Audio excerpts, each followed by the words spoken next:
السلام علیکم، میرا نام یاسمین ہے اور میں ایک اسٹوڈنٹ ہوں۔ میرا سوال ڈاکٹر ذاکر نائک سے ہے کہ میرے والد خوارج ہیں، وہ جمہوری نظام کو کافر کہتے ہیں اور حکومت اور اس میں رہنے والے لوگوں کو بھی کافر کہتے ہیں۔ مجھے حکم دیتے ہیں کہ میں ان کا نظریہ اختیار کروں، لیکن مجھے یہ غلط لگتا ہے کہ میں ایک مسلمان کو کافر کہوں۔ وہ اب میری شادی بھی ایک خوارج سے کر رہے ہیں، کیا خوارج سے شادی کرنا جائز ہے؟ وہ مجھے دھمکی دیتے ہیں کہ اگر میں ان کا نظریہ نہ اپناؤں تو وہ مجھے آگ کر دیں گے۔ بہن جی، مسلمان کو صرف مسلم سے شادی کرنا چاہیے۔ کیا خوارج ایک کافر ہے؟ آپ نے کوئی خوارج مطلب ایگزٹ، خوارج مطلب وہ اسلام کو چھوڑ چکا ہے۔ وہ میرے فادر ہیں۔ اب فادر ہو کوئی بھی ہو، اگر آپ نے خود کہا کہ میرے والد خوارج ہے، خوارج مطلب جو اسلام سے دور جاتا ہے، تو جو اسلام سے دور جاتا ہے اور اسلام کے خلاف جاتا ہے اسے کہتے خوارج۔ مطلب جو تو ان سب میں میرے لیے کیا حکم ہے؟ آپ کے لوگوں میں کیا مسلمان سے شادی کرو۔ قرآن کی آیت ہے سورہ بقرہ کی، سورہ نمبر 2 آیت نمبر 221 کہ اپنے عورتوں کو مشرک سے شادی نہ کرے یا غیر مسلم سے شادی نہ کرے تب تک وہ مسلم نہ بنے، مومن نہ بنے۔ ایک شخص جو سلیو ہو، کتنا بھی غریب ہو، وہ بہتر ہے اس شخص سے، اس مشرک سے، اس غیر مسلم سے، چاہے وہ کتنا بھی آپ کو متاثر کرے۔ اور پھر آیت کنٹینیو ہوتی ہے کہ آپ کوئی مشرکہ سے شادی نہ کرے جب تک وہ مومنہ نہ بنے۔ تو اسلام میں صاف کہا گیا ہے کہ آپ ایک مسلم سے شادی کرنا چاہیے۔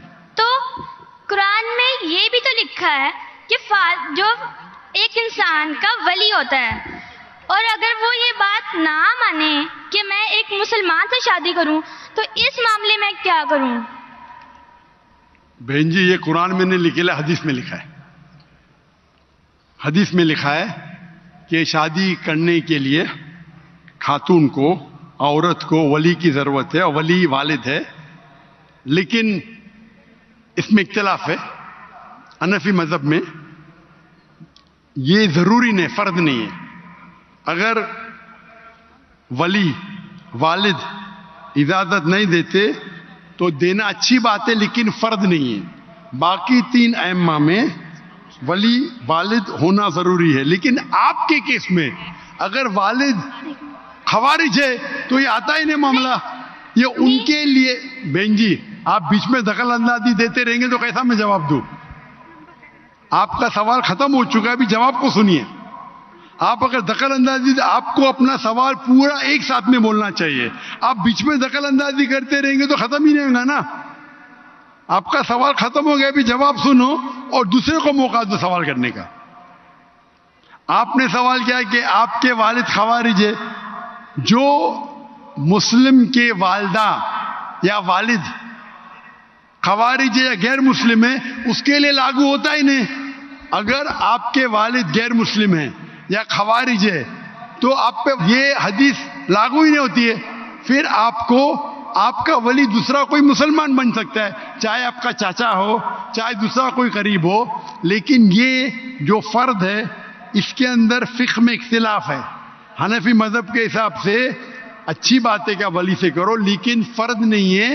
اگر والد اس شادی کے ساتھ رضا نہیں ہے پھر بھی شادی ہو جاتی ہے۔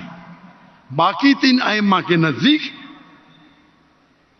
والد کی رضامندی جو ولی ہے وہ فرض ہے، لیکن آپ کے کیس میں یہ لاگو ہی نہیں ہوتا ہے۔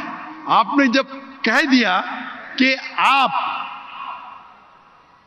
کے والد خوارج ہے تو اس میں لاگو ہی نہیں ہوتا یہ۔ آپ کو قرآن اور حدیث فالو کرنا چاہیے۔ آپ کے جو قریب ہے، جو آپ کا محرم ہے، وہ اس کو آپ ولی بنائیں، چاہے آپ کا چاچا ہے، چاہے آپ کا بھائی ہے جو اب بھی مسلمان ہے، اس کو ولی بنا کے آپ شادی کر سکتے ہیں۔ اگر آپ حنفی ہیں تو وہ بھی ضرورت نہیں، ولی کی ضرورت نہیں، تو آپ ایک اچھے مسلمان سے شادی کیجئے۔ اللہ کے رسول فرماتے کہ شادی کرنے کے لیے 4 چیز دیکھتا ہے انسان۔ ایک ہے حسن، بیوٹی، ایک ہے دولت، کتنا مال ہے، تیسرا نوبلٹی، کون سے خاندان سے ہے، اور چوتھا ورچیو، ایمانداری، کتنا ایمان ہے، کتنا تقوی ہے، اور سب سے